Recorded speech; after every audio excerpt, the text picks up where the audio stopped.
আমার কথা হচ্ছে যদি খুলনা বিশ্ববিদ্যালয়ে এই ধরনের রাজনীতি নিষিদ্ধই থাকে তাহলে উনি রাজনীতিটা করলেন কোথায়? সামাজিক যোগাযোগ মাধ্যমে ছাত্র দলের হামলা বলে পুরো ঘটনাটিকে ভিন্ন কাজে প্রবাহিত করে রাজনৈতিক ফায়দা লোটার চেষ্টা করা হচ্ছে বলে আমরা মনে করছি। খুলনা বিশ্ববিদ্যালয় আপনাদের খুলনাতেই তো, খুলনা বিশ্ববিদ্যালয়ে তো রাজনীতি নিষিদ্ধ নাকি?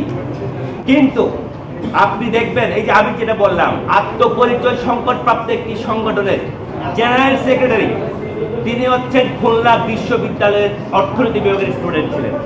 ছাত্র শিবিরের সেক্রেটারি, তিনি খুলনা বিশ্ববিদ্যালয়ের জেনারেল সেক্রেটারি, তিনি খুলনা বিশ্ববিদ্যালয়ের স্টুডেন্ট ছিলেন। এর আগে তিনি ছাত্র শিবিরের দপ্তর সম্পাদক ছিলেন, এর আগে তিনি ছাত্র শিবিরের সাহিত্য সম্পাদক ছিলেন। আমার কথা হচ্ছে যদি খুলনা বিশ্ববিদ্যালয়ে এই ধরনের রাজনীতি নিষিদ্ধই থাকে তাহলে উনি রাজনীতিটা করলেন কোথায়? এই যারা ছাত্র রাজনীতিটা নিষিদ্ধ করতে চায় ক্যাম্পাসে, আমরা মনে করি এই ধরনের গুপ্ত সংগঠনগুলোর একটি দূরভিসন দিয়ে, আর কি কোনো কিছু। কালার এক্সপার্ট, জর্জ স্যাপ এবং মাইল্ড অন হ্যান্ডস টেকনোলজি সমৃদ্ধ অরিক্স ক্রিস্টাল ওয়াশ আপনার লন্ড্রি এক্সপার্ট। ক্যাম্পাসে সদস্য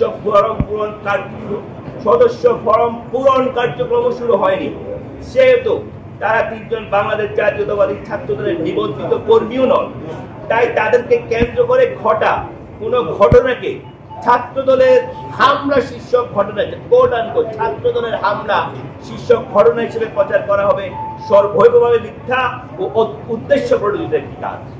প্রিয় সাংবাদিক ভাই বোনেরা, পরবর্তীতে আরো জানা যায় যে ফর্ম পূরণ কার্যক্রম শুরু না হলেও বাংলাদেশ জাতীয়তাবাদের আদর্শে উজ্জীবিত শিক্ষার্থী হিসেবে পরিচিত বলে তারা সহ আরো কিছু শিক্ষার্থীকে হেনস্থা করার উদ্দেশ্যে চিহ্নিত এবং তালিকাভুক্ত করে সাধারণ শিক্ষার্থী ব্যানারের পিছনে লুকানো বৈষম্য বিরোধী ছাত্র আন্দোলন এবং আন্ডারগ্রাউন্ড রাজনীতির ধারা বাহক ছাত্র শিবিরের গুপ্ত কর্মীরা ও ক্যাম্পাসে রয়ে যাওয়া ফেসিবাদী নিষিদ্ধ সংগঠন ছাত্রলীগের কর্মীরা বাংলাদেশ জাতীয়তাবাদী ছাত্রদল কুয়েট ক্যাম্পাসে আনুষ্ঠানিকভাবে কোন রাজনৈতিক অনুষ্ঠানের আয়োজন না করলেও এসব গুপ্ত ষড়যন্ত্রকারীদের ইন্ধনে সাধারণ শিক্ষার্থী পরিচয়ে উক্ত মব মিছিলটির পূর্বে ছাত্রদলের রাজনীতি নিষিদ্ধে চেয়ে ক্যাম্পাসে বিশাল ব্যানার টানানো হয় এবং মিছিল থেকে বিনা উস্কানিতে ছাত্রদলের উপরোক্ত সমর্থকদের উপর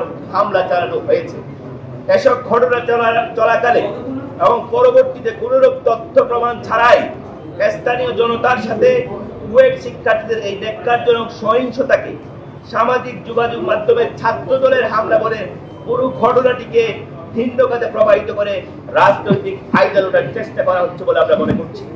কিন্তু সময়ের সাথে যত বেশি তথ্য উন্মোচিত হচ্ছে তত আমরা দেখতে পাচ্ছি যে ন্যাক্কারজনক এই ঘটনাটির সত্যরূপ পুরোই সম্পূর্ণরূপে ভিন্ন। প্রিয় কলম সৈনিক ভাই ও বোনেরা, আপনারা জেনে থাকবেন যে গণপ্রজাতন্ত্রী বাংলাদেশ সংবিধানের অনুচ্ছেদ নম্বর 36, 37 ও 38 এবং নাগরিক ও রাজনৈতিক অধিকার বিষয়ক আন্তর্জাতিক চুক্তি ICCPR এর ধারা নম্বর 19, 21 ও 22 অনুসারে রাজনৈতিক সংগঠনের সদস্য হয়ে বাক স্বাধীনতার চর্চা ও সভা সমাবেশে অংশগ্রহণ করা সকল শিক্ষার্থীর স্বীকৃত অধিকার।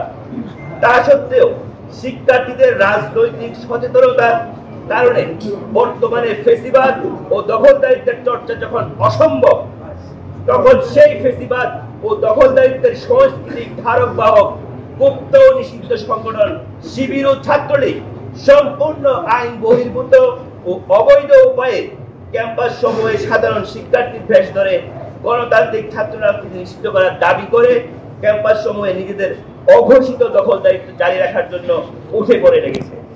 আমরা বাংলাদেশ জাতীয়তাবাদী ছাত্রদল দেশব্যাপী সকল ক্যাম্পাসে আমাদের সুস্থ, সুন্দর ও শিক্ষার্থীবাধ্য কার্যক্রমকে সাফল্যমণ্ডিত করে তোলার মাধ্যমে গণতান্ত্রিক সাংগঠনিক রাজনীতির সৌন্দর্য শিক্ষার্থীদের সামনে তুলে ধরে এসব হীন ষড়যন্ত্রকে মোকাবেলা করব বলে দৃঢ়ভাবে বিশ্বাস করি এবং একই সাথে শিক্ষা ঐক্য প্রগতির ঝান্ডাবাহী এই সংগঠন হিসেবে এবং শহীদ প্রেসিডেন্ট জিয়াউর রহমান প্রবর্তিত বহুদলীয় গণতান্ত্রিক রাজনীতির ধারক বাহক হিসেবে ক্যাম্পাসে পুনরূপ দখলদারিত্ব ফেসিবাদ কায়েম করার অপচেষ্টাকে ব্যর্থ করে দেওয়ার জন্য বাংলাদেশ জাতীয়তাবাদী ছাত্রদল সদা বদ্ধপরিকর।